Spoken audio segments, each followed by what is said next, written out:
everyone, how's it going today? My name is Zack Currier, and I am joined by two brothers here. How's it going today, brothers? Wonderful. It's good to have you on. First of all, is Dr. Imran Khwaja and also Rezwan Suja. How's everything going? You guys are both joining us from Dallas, Texas area, correct? Yeah. I'm in Dallas. My brother is in Austin. Oh, okay. Yeah. Yes, I'm in Austin, Texas. Excellent. Very cool. Well, thank you for joining us today.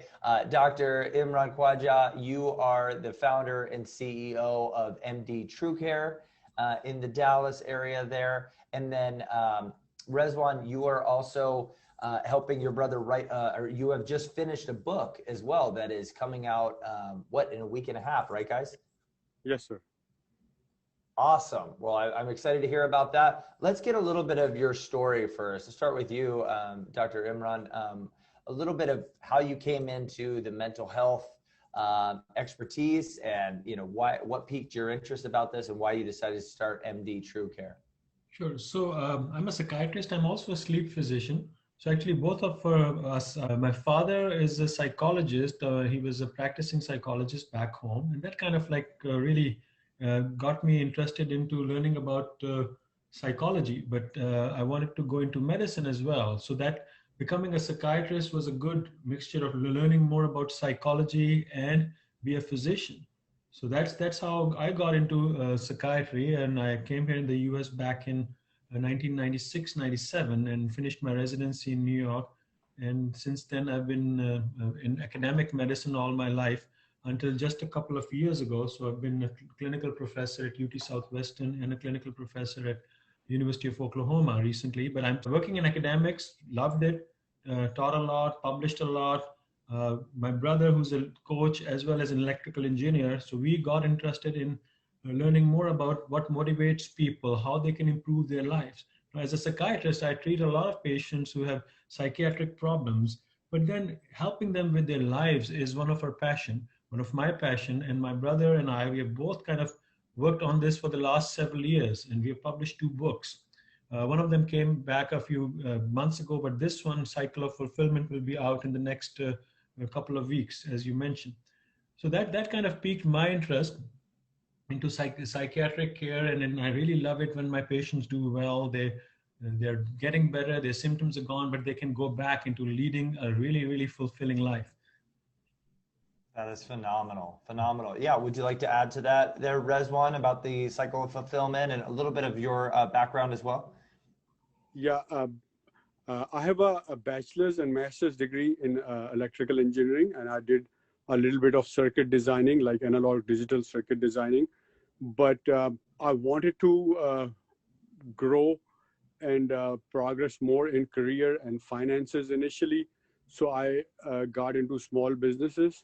So I started buying houses and renting them out. And now I own 14 gas stations, and I have 3 restaurants, and I have several residential and commercial properties.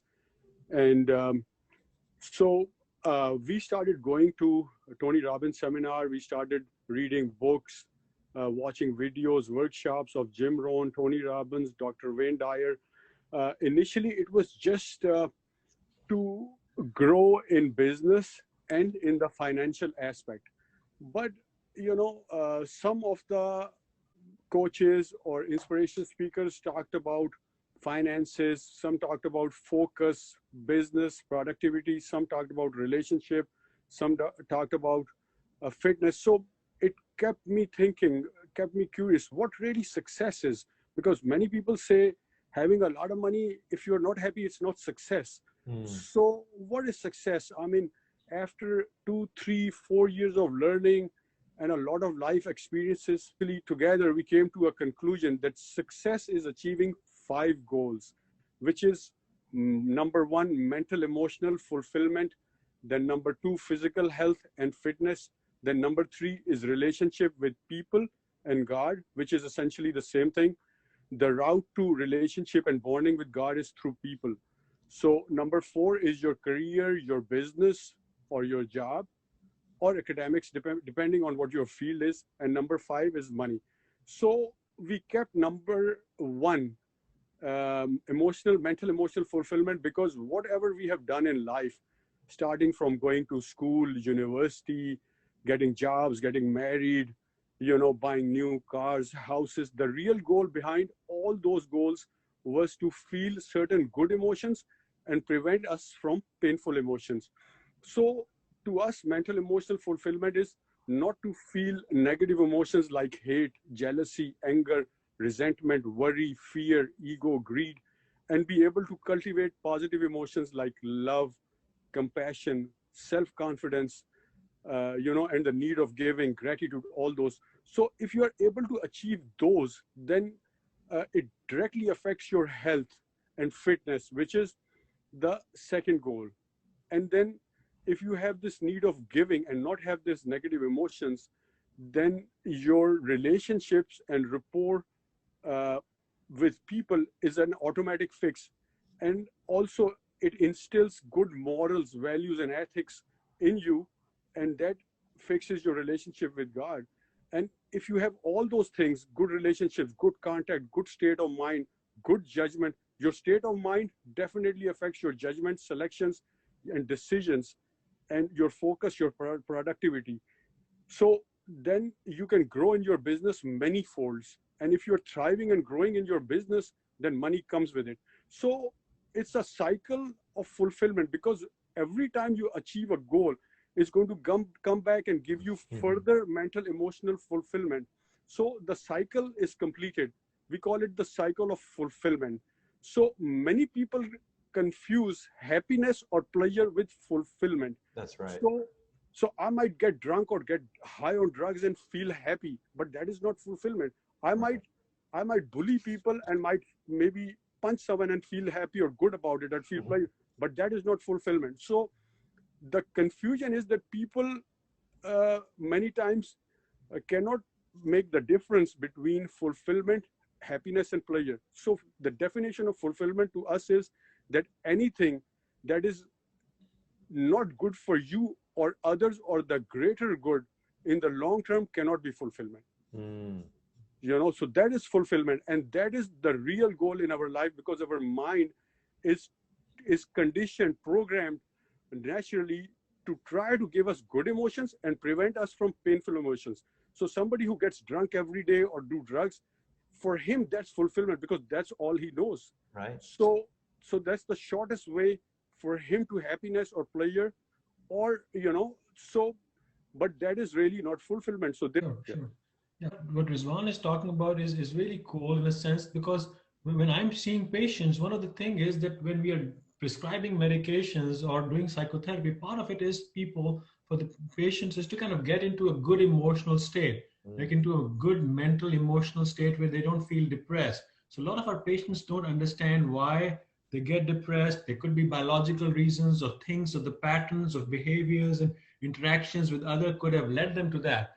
But the first goal, when any psychiatrist prescribes a medication, one first goal is to get their mental and emotional state a bit changed with chemicals or with medications, or things, for example, with transcranial magnetic stimulation or ketamine, which we also provide in our clinic.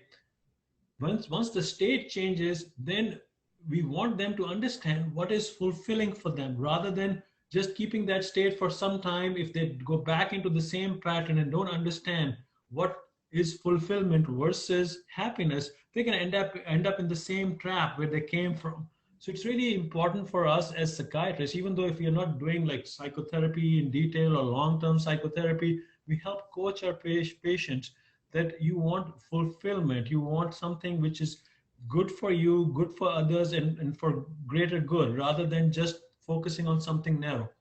100%. Yeah. And Rezwan, I'll bring it back to you. I mean, Yes, this sir. has been a tough year for a lot of folks. 2020 has been hard, dealing with the global pandemic and, how that affects work and school and this and that. And, sometimes people have to work a little bit harder to keep a healthy mental mindset, or to strive, harder to find that sense of fulfillment. So how do you sort of apply that to, when people are sort of down on their luck right now, how do we keep fulfillment kind of the main goal? Is this just the bad part of the cycle, or, how does that look?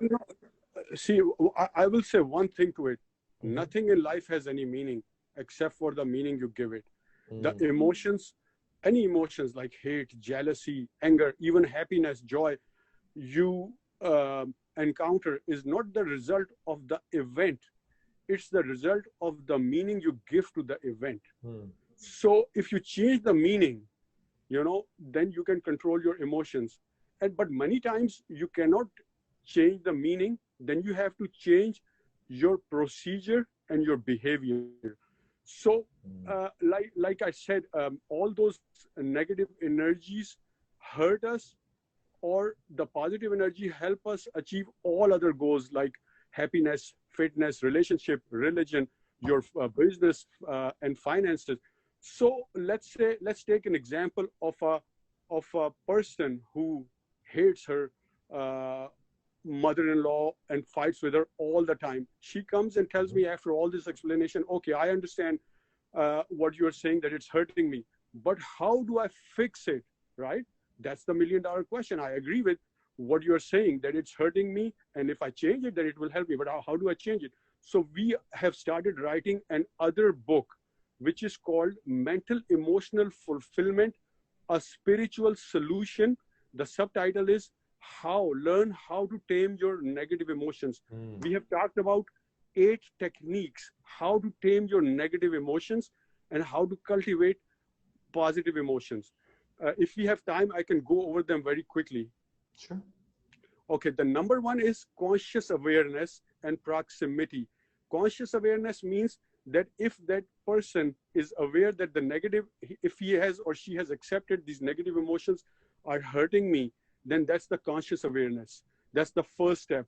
And proximity, if you're always amongst negative people who fight with each other and want bad for each other, that is going to affect you. So number one is conscious awareness and proximity. Number two is understanding the mechanics and repetition.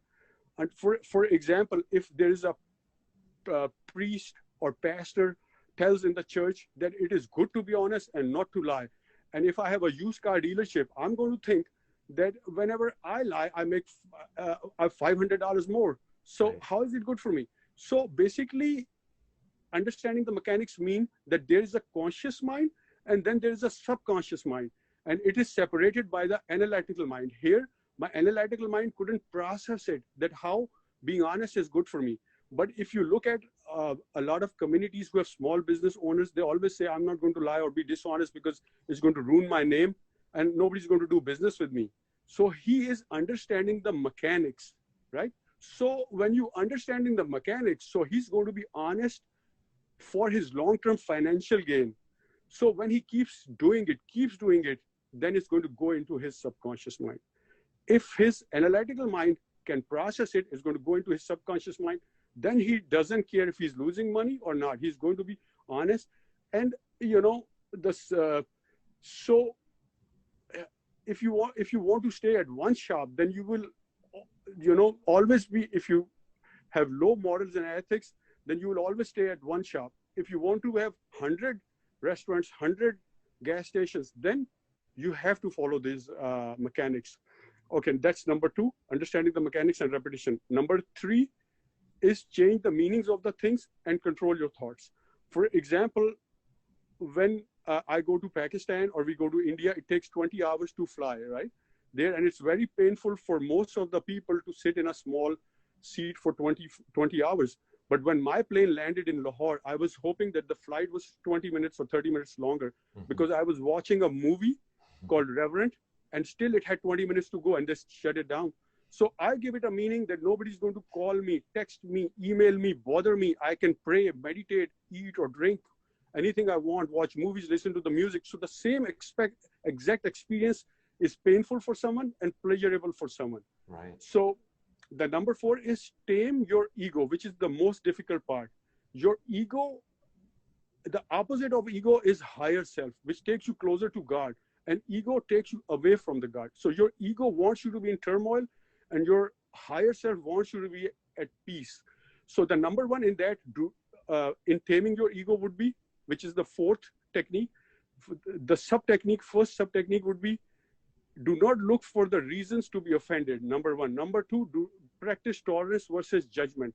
Number three, is tame your need of approval, or look at me, notice me, that my car is bigger than your car. I have a better job than you. My house is bigger than you. You know, I'm better looking than you. That need of approval, if you can tame that, you know. And then fourth would be give up your need to be always right. Fifth, forgive people. And then sixth, practice basic humility, humbleness. So that is the fourth one.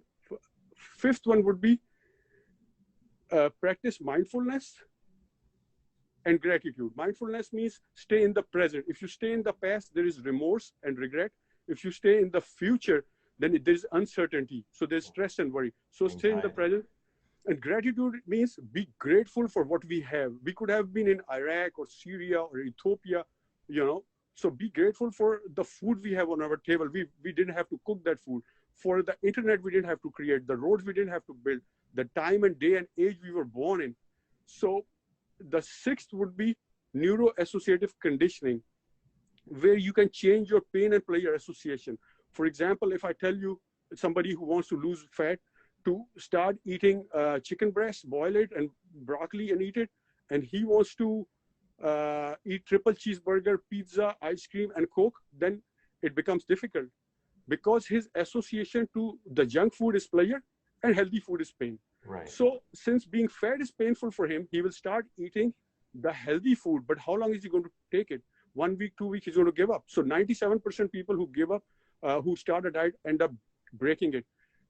But if you change your association to junk food as pain and healthy food as pleasure, then it becomes easy.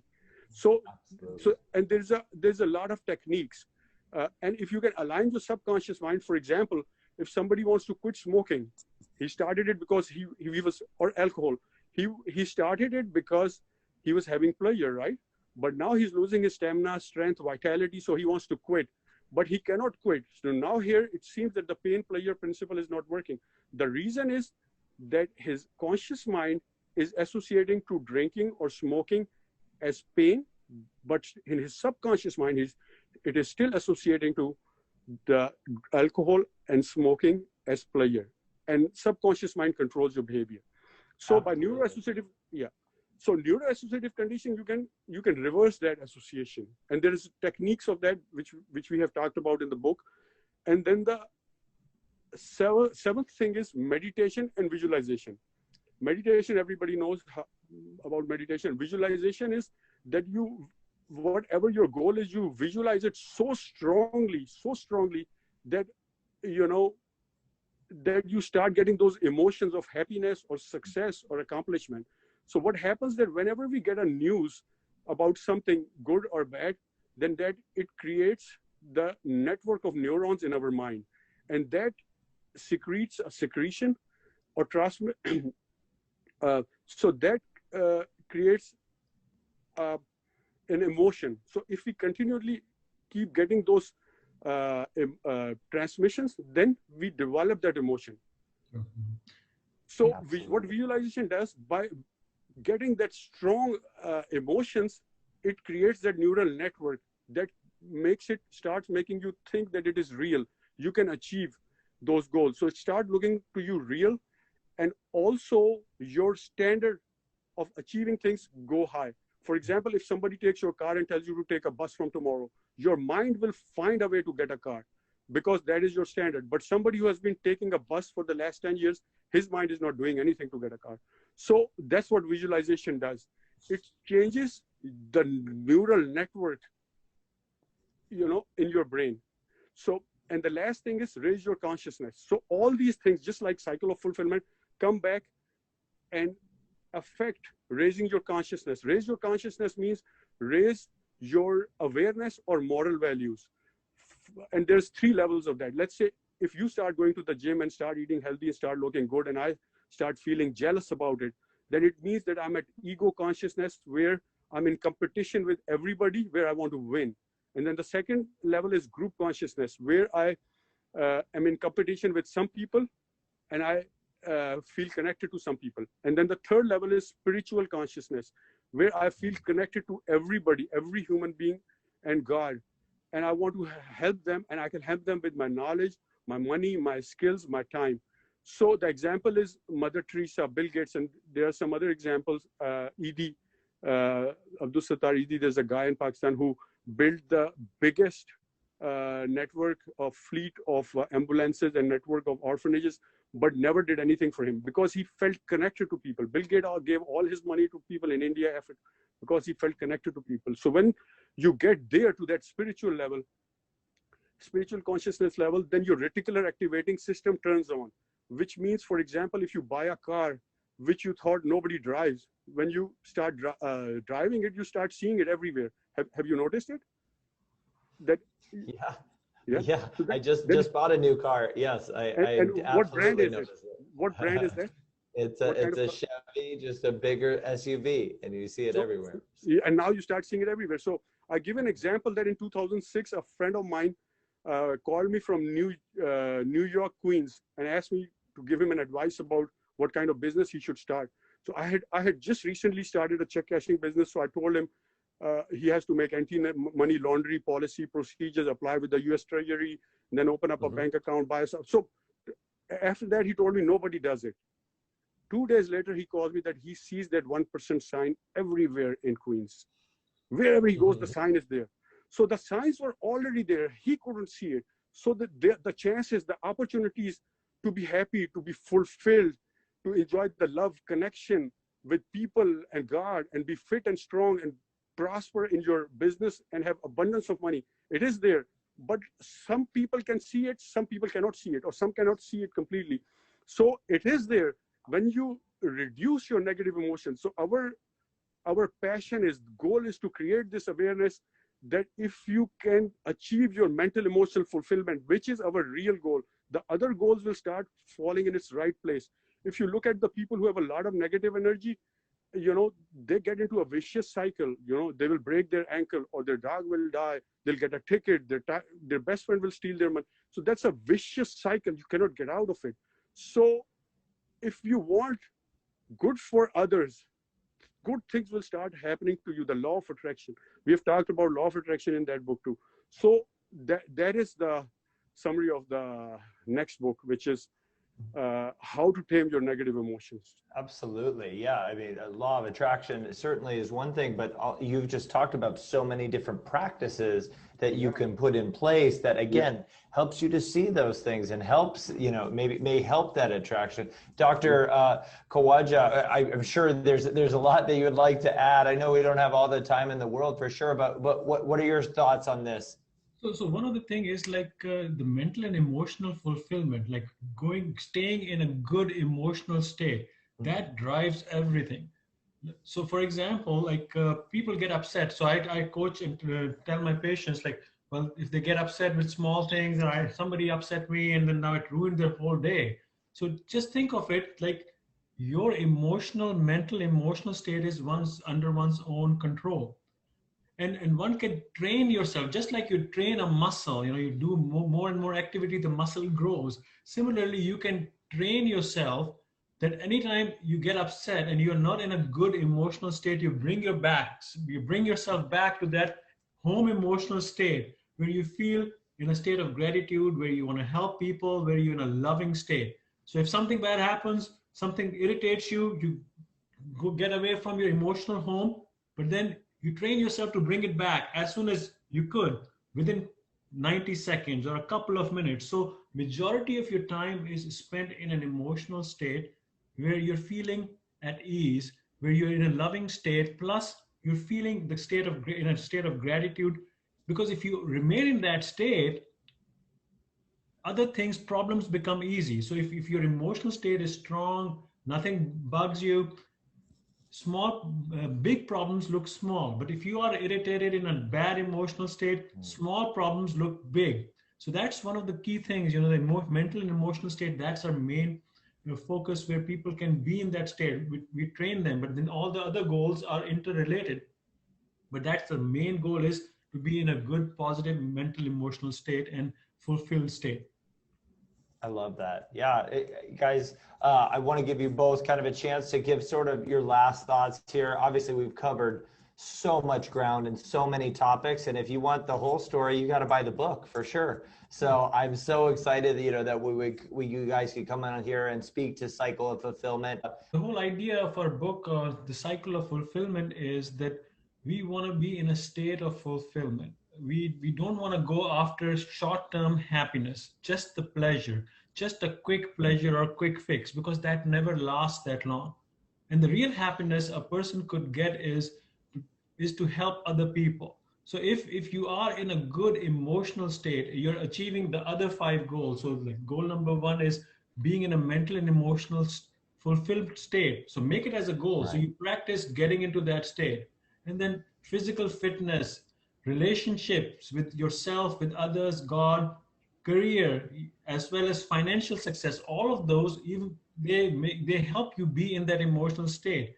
And once you're in an emotional state where you are feeling satisfied, you're able to love other people, you're able to give love and help others, that even brings on more of that feeling. So it's all about feeling. Anything we do in our life is about getting a certain feeling. Now this is the way you can do it, like achieving those five goals, but keeping in mind that the mental and emotional fulfillment is the goal number one. And you cannot get it if you are just wanting it for yourself. You want to have to be able to give it to others and help others. So that's the message of our book. Right. Excellent. Well, I'm so excited for you guys, and I don't know how you keep all your hats on, right? Between being a doctor, being an author, being a physician to so many. So we appreciate the work that you're doing out there, at MD TrueCare, and excited for what you have to offer too with not one, it sounds like a few books that you guys have it coming out. So thanks again so much for taking the time to speak, and for both you and your brother to, I guess again, for you guys to share this as a wealth of knowledge. And buy the book if you want to get the full story. I love it. Thank you so much, Zach. Thank you so much. Thank you. Take care. Have a good one. Keep up the good work.